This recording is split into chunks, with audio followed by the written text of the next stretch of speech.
Hello नमस्ते, a very good morning all of you. I am Deepali Goyal. स्वागत करती हूँ आप सभी का साइंस मैजिक पर। तो स्टूडेंट्स, आज की क्लास में मैं आप लोगों के लिए नया टॉपिक लेकर आई हूँ जो कि है ब्लड प्रेशर। तो टॉपिक शुरू करने से पहले चैनल को लाइक कीजिए, शेयर कीजिए और सब्सक्राइब कीजिए, और जितने भी अपने फ्रेंड्स हैं ना सबको बताइए कि साइंस पढ़ना है तो आइए साइंस मैजिक पर, क्योंकि ये हम सबका चैनल है। चलिए शुरू करते हैं। ब्लड प्रेशर यानी रक्तदाब। तो देखो, मैं यहाँ पर आपके पास 6 क्वेश्चन लेकर आई हूँ, ठीक है। इन 6 क्वेश्चन के अलावा इस चैप्टर से कुछ नहीं बनता, इसीलिए मैं ये 6 क्वेश्चन लेकर आई हूँ, ठीक है। तो हम ये 6 क्वेश्चन करेंगे और ये टॉपिक खत्म करेंगे। ब्लड प्रेशर बहुत ही छोटा सा टॉपिक।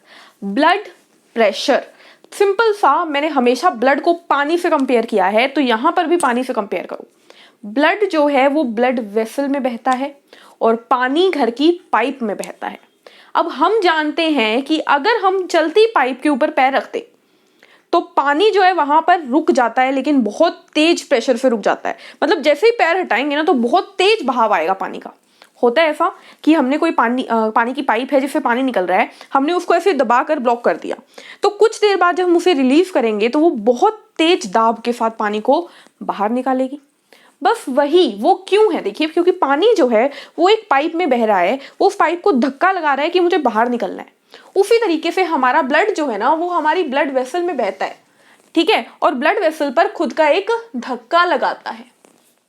तो पहला क्वेश्चन क्या है कि बीपी क्या है। तो आप बोलोगे बीपी क्या है।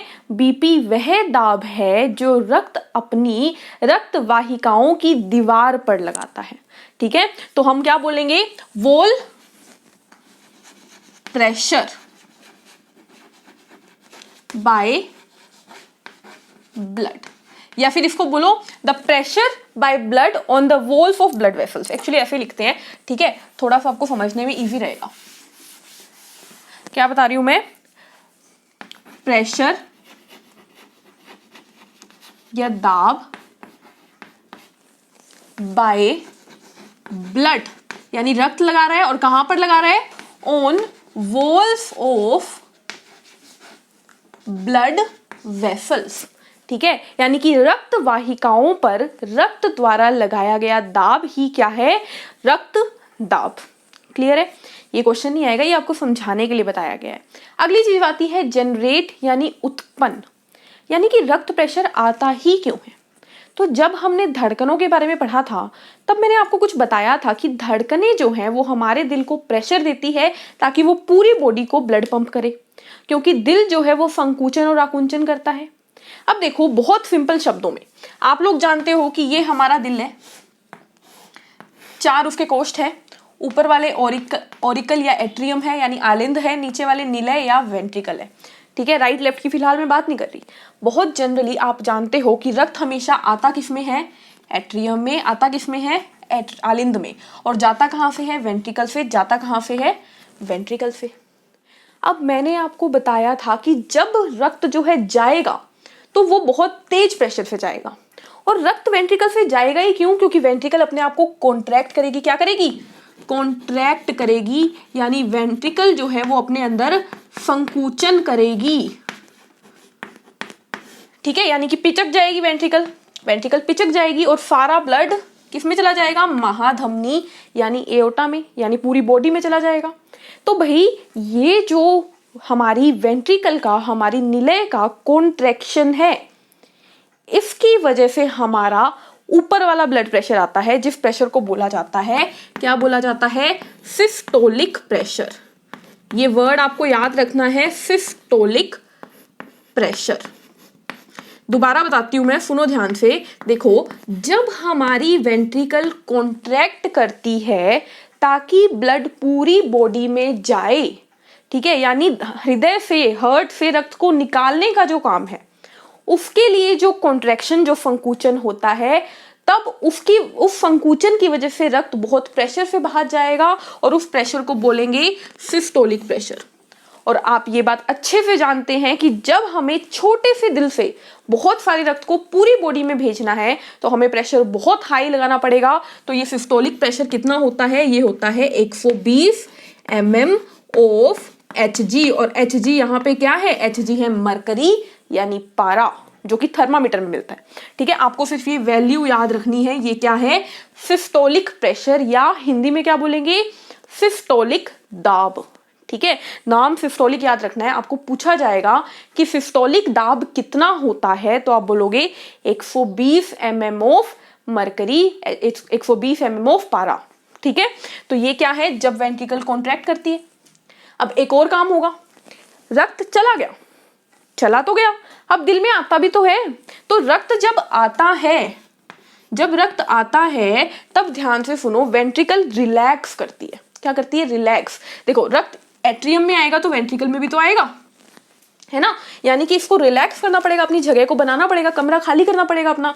तो जब, अगर समझ में नहीं आ रहा ना कि वेंट्रिकल क्यों रिलैक्स करती है, तो सिंपल इतना याद रखो कि जब वेंट्रिकल रिलैक्स करती है, क्या करती है? जब वेंट्रिकल रिलैक्स करती है, यानी कि जब वेंट्रिकल में आकुंचन होता है, तब उस प्रेशर को सिस्टोलिक नहीं बोला जाता, उसको बोला जाता है डायास्टोलिक प्रेशर। क्या बोला जाता है? Diastolic pressure. ठीक है, यानी कि देखो, सिंपल शब्दों में अगर रिलैक्स कॉन्ट्रैक्ट भी याद ना रहे तो रक्त को बॉडी में भेजने वाला प्रेशर सिस्टोलिक प्रेशर, रक्त को हार्ट में लेने वाला प्रेशर डायास्टोलिक प्रेशर। और देखो, जब भी दिल में रक्त वापस आएगा, दिल में रक्त आ रहा है तो धीरे से आएगा, प्रेशर से आएगा तो दिल टूट फट सकता है ना। तो कम प्रेशर कितना होता है? ये होता है 80 mm ऑफ Hg, यानी कि 80 mm of mercury, 80 mm of पारा। ठीक है, तो आपको याद रखना है, सिस्टोलिक दाब तब उत्पन्न होता है जब रक्त हार्ट से दूर जाता है, और वो कितना होता है? 120। और डायास्टोलिक दाब तब उत्पन्न होता है जब रक्त हृदय के अंदर आता है, जिसे बोलते हैं डायास्टोलिक प्रेशर, या 80 mm ऑफ Hg। जनरेशन समझ में आया?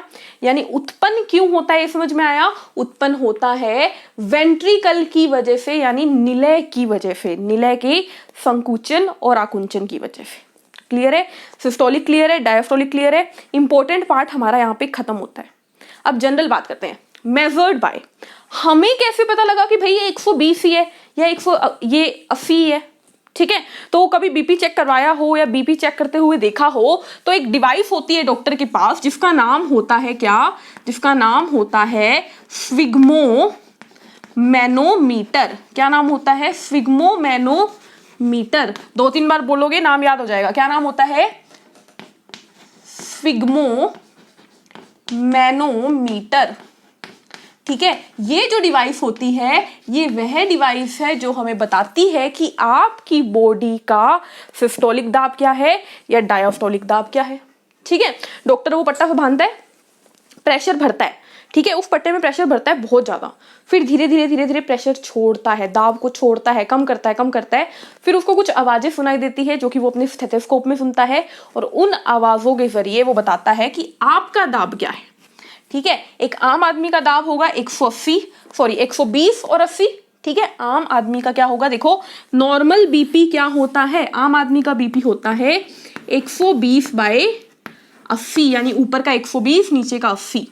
ठीक है, अगर मान लीजिए इसकी बजाय 120 की बजाय हो जाए 150/90, यानी कि ये भी बढ़ गया, ये भी बढ़ गया, 90 का 100 भी हो सकता है, तो इसको बोलते हैं हाई ब्लड प्रेशर। कहते हैं ना मेरा तो बीपी हाई हो गया। ठीक है, फिर कहते हैं आप तला फला कम खाओ, नमक कम खाओ, तो वो होता है हाई ब्लड प्रेशर, जो इससे ऊपर चला जाता है। और अगर कम हो जाए तो देखो हो जाता है क्या? 100/70। ठीक है, ये क्या होता है? ये होता है लो ब्लड प्रेशर, यानी कि नीचे का ब्लड प्रेशर, नीचे बीपी गिर जाता है, जिसमें आपको कहा जाता है आप नमक खाओ। ठीक है, तो ये लो बीपी है। ठीक है, तो ये दोनों ही सिचुएशन गलत है आप लोगों के लिए। आपको रखना क्या है? Normal blood pressure. तो क्वेश्चन अभी तक कौन कौन से हुए? क्वेश्चन हो गया कि ब्लड प्रेशर क्या होता है, वह दाब जो ब्लड अपनी ब्लड वेसल पे लगाता है।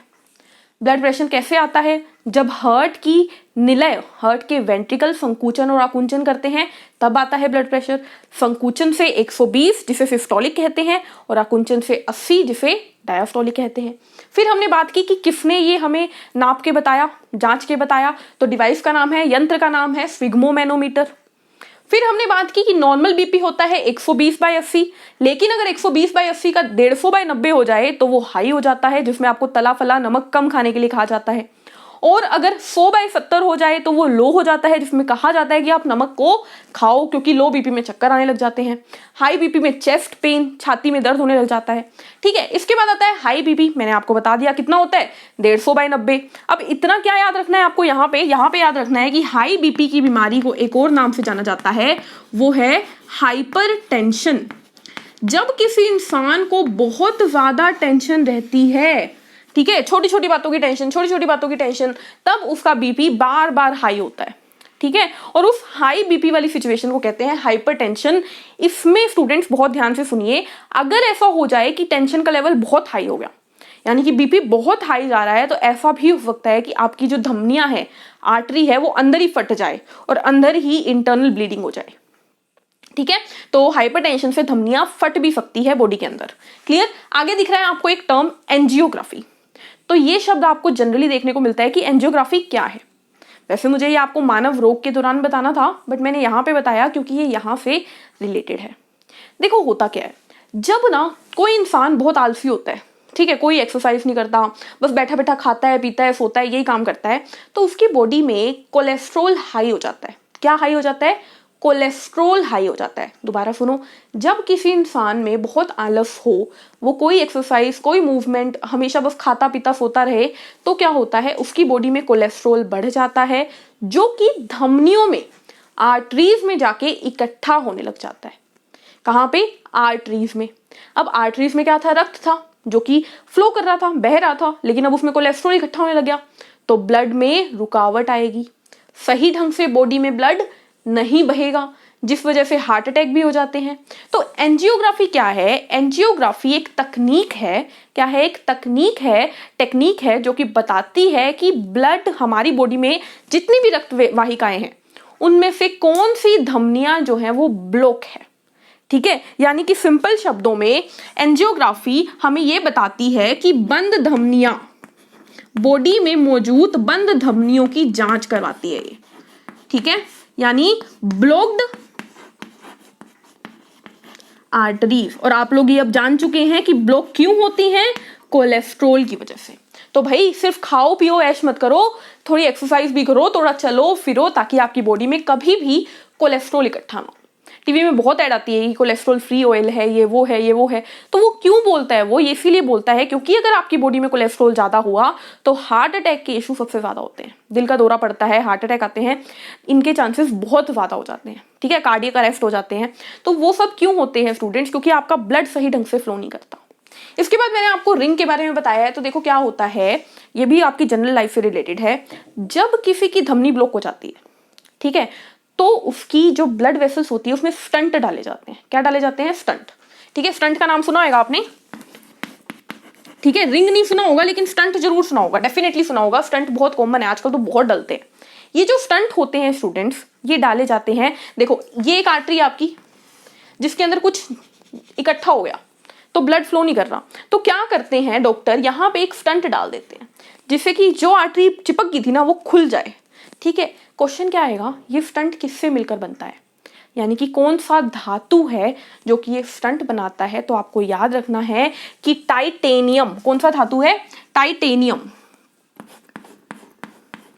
टाइटेनियम धातु जो है उसके स्टंट बनाए जाते हैं बहुत ज्यादा। और टाइटेनियम की मैं एक और खास बात बताती हूँ आपको, टाइटेनियम को भविष्य का धातु यानी फ्यूचर मेटल भी कहा जाता है। ठीक है, तो बड़ा ही नया नया नाम है फ्यूचर मेटल, तो एग्जाम में पूछा जा सकता है, आरआरबी के एग्जाम में स्पेशली। टाइटेनियम वह धातु है जिसे फ्यूचर धातु यानी भविष्य मेटल कहा जाता है। ठीक है, तो यहां पर हमारा ब्लड प्रेशर यानी बीपी खत्म होता है। बीपी के में क्वेश्चन आपको मैंने बता दिया, किससे मेजर किया जाता है? स्फिग्मोमेनोमीटर से। नॉर्मल क्या है? 120/80। ठीक है, उसके बाद मैंने आपको क्या बताया कि अगर बीपी बढ़ जाए तो क्या कहलाता है? हाइपरटेंशन, जब टेंशन ज्यादा हो जाती है। नमक खाने से बीपी बढ़ सकता है। ठीक है, उसके बाद एंजियोग्राफी क्या है वह बताना, मतलब एंजियोग्राफी वह टेक्निक है जो कि आपको ये बताती है कि आपकी बॉडी में कौन सी धमनी ब्लॉक्ड है, यानी रुकी हुई है। ठीक है। और फिर उन रुकी हुई धमनियों में डाली जाती हैं कुछ स्टंट यानी रिंग्स यानी वलय डाले जाते हैं जो कि टाइटेनियम धातु, स्टेनलेस स्टील के भी बनते हैं, टाइटेनियम धातु के भी बनते हैं। इसीलिए टाइटेनियम धातु को फ्यूचर एलिमेंट यानी हमारे भविष्य में जो बहुत तरक्की करने वाला है वो तत्व कहलाता है, ठीक है। तो ब्लड प्रेशर में बस इतना ही। आई होप आप लोगों को ब्लड प्रेशर यानी बीपी अच्छे से समझ में आया होगा। चैनल को लाइक कीजिए, शेयर कीजिए, सब्सक्राइब कीजिए। मिलते हैं हमारी नेक्स्ट वीडियो में, तब तक के लिए हंसते रहिए, मुस्कुराते रहिए। Take care, thank you, bye bye.